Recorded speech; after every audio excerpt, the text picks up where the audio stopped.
वोराक दर्पण स्टूडियो। নমস্কার, নিউজ বরাক দর্পণ স্টুডিও থেকে সবাইকে শুভ সন্ধ্যা। আজকের বেশ কয়েকটি গুরুত্বপূর্ণ খবর। ভারতের প্রধান বিচারপতি সূর্যকান্ত ককরোচ জনতা পার্টির বিতর্ক নিয়ে প্রতিক্রিয়া জানিয়ে বলেন, তার মন্তব্যকে অতিরিক্ত আবেগ দিয়ে না দেখাই উচিত। তিনি জানান, তার বক্তব্যকে বিকৃতভাবে উপস্থাপন করে ভিন্ন ন্যারেটিভ তৈরি করা হচ্ছে।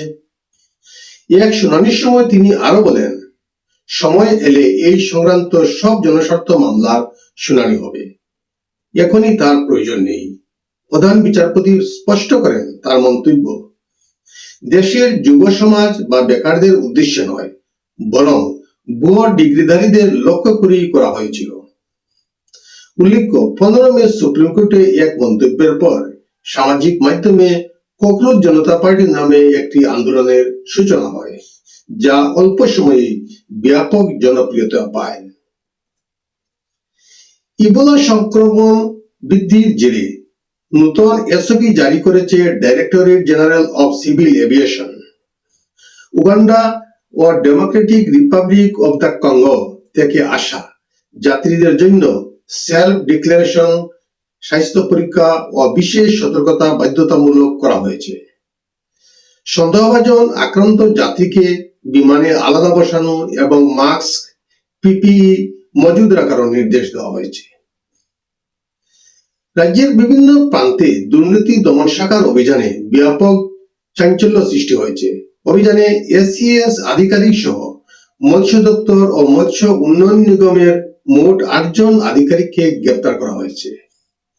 গ্রেপ্তার হওয়াদের মধ্যে রয়েছেন মৎস্য উন্নয়ন নিগমের প্রাক্তন এমডি অনুরাধা অধিকারী শর্মা, প্রাক্তন কার্যনির্বাহী অভিযন্তা জ্যোতিষ শইকিয়া এবং বিরিঞ্চি অধিকারী।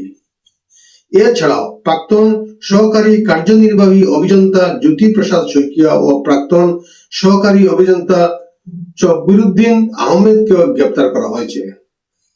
দুর্নীতি দমন শাখা আরো গ্রেপ্তার করেছে প্রাক্তন প্রবন্ধক ভগীরথ দাস এবং প্রাক্তন সহকারী কারিগরি আধিকারিক রবীন্দ্রনারায়ণ ডেকাকে।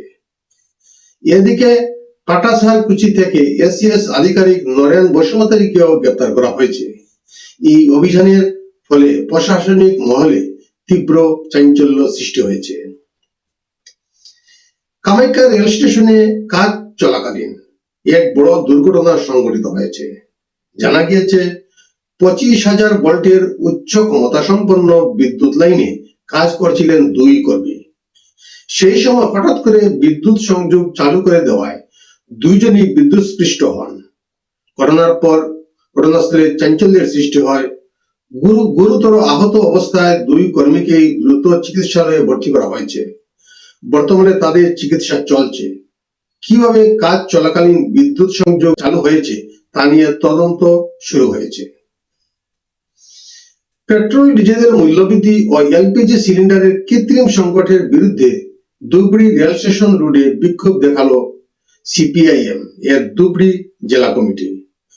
মঙ্গলবার অনুষ্ঠিত এই কর্মসূচিতে জ্বালানির উপর আবগারি শুল্ক ও শেষ প্রত্যাহার, গ্যাসের নিয়মিত সরবরাহ এবং নিত্য প্রয়োজনীয় পণ্যের দাম নিয়ন্ত্রণের দাবি জানানো হয়। পরে মুখ্যমন্ত্রীর উদ্দেশ্যে জেলা আয়ুক্তের মাধ্যমে স্মারকলিপি পাঠানো হয়। দিল্লিতে কোয়াড বৈঠকে ফিজিতে যৌথভাবে বন্দর নির্মাণের ঘোষণা ভারত, আমেরিকা, জাপান ও অস্ট্রেলিয়ার। ভারত প্রশান্ত মহাসাগরীয় অঞ্চলে চীনের প্রভাব কমাতেই এই পদক্ষেপ বলে মনে করা হচ্ছে। দক্ষিণ চীন সাগর ও সমুদ্র নিরাপত্তা নিয়ে উদ্বেগ প্রকাশ করেছে কোয়াড। ফিজি বন্দর প্রকল্প ঘোষণার পরই প্রতিবাদ জানায় বেজিং। চীনের মন্তব্য, তারা কোনো একচেটিয়া জোট সমর্থন করে না। সোমবার গভীর রাতে সমাজ মাধ্যমে পোস্ট করে ট্রাম্প জানান, ইরানে মজুদ সমৃদ্ধ ইউরেনিয়াম। সোমবার গভীর রাতে সমাজ মাধ্যমে পোস্ট করে ট্রাম্প জানান, ইরানে মজুদ সমৃদ্ধ ইউরেনিয়াম আমেরিকায় এনে বা ইরানে আন্তর্জাতিক তত্ত্বাবধানে ধ্বংস করা যেতে পারে। এই পুরো প্রক্রিয়া পরমাণু শক্তি কমিশন বা সমতুল কোন সংস্থা উপস্থিত থাকবে বলে উল্লেখ করেন তিনি। আমেরিকা ইরান শান্তি সমঝোতার পথে সবচেয়ে বড় বাধাগুলির একটি হলো তেহরানের পারমাণবিক কর্মসূচি। ট্রাম্প দীর্ঘদিন ধরেই দাবি করে আসছেন ইরানকে পারমাণবিক কর্মকাণ্ড বন্ধ করতে হবে। যদিও ইরানের দাবি তাদের কর্মসূচি সম্পূর্ণ শান্তিপূর্ণ উদ্দেশ্যে পরিচালিত হচ্ছে। সম্প্রতি কাতারে কূটনৈতিক আলোচনার মাঝেই ট্রাম্পের এই নতুন বার্তা ঘিরে আন্তর্জাতিক মহলে নতুন করে জল্পনা শুরু হয়েছে। আজকের প্রতিবেদনে এখানেই সংক্ষিপ্ত বিরতি টানছি। সবাইকে আবারও শুভ সন্ধ্যা জানিয়ে বিদায় নিচ্ছি। নমস্কার।